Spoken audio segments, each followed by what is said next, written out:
Ito lang, mahabang mahaba. Baka joke na naman yan. Makinig ka kayo kay Sarah.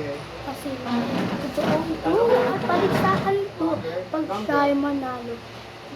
Kayo ay magiging mabait na bata. Lagot? Okay. Isang araw.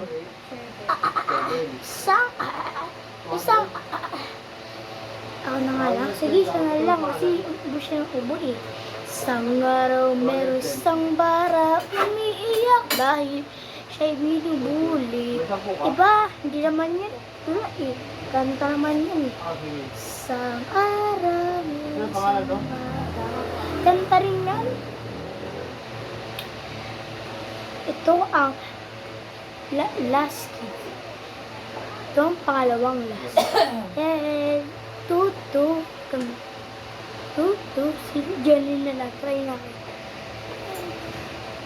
Ano pa? Isang araw, may isang bata na isang naglalakad Ano pa? para masabi niya tayo kakaisa.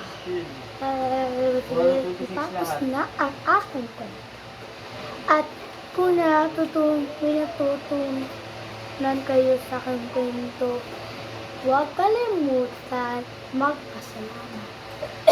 Lang ay ang totoo.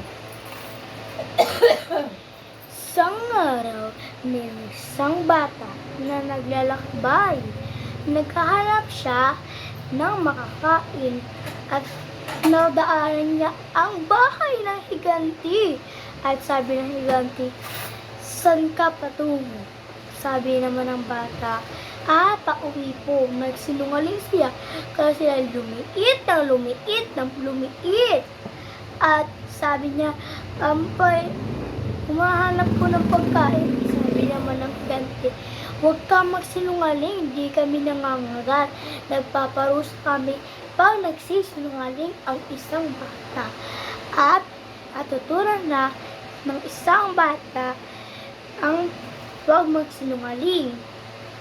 Kaya, mga bata, huwag kayong magsinungaling pag kayo'y nakagawa ng kasalanan para wala kayong kasalanan pa. At kung may natutunan, salamat po sa inyong lahat kung iyong naiintindihan. Bye!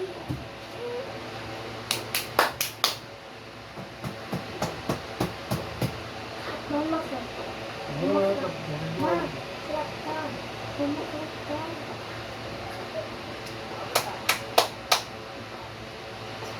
Kaya sa inyong lahat, ang manalo ay ito, si Jenny. Yay! I love it.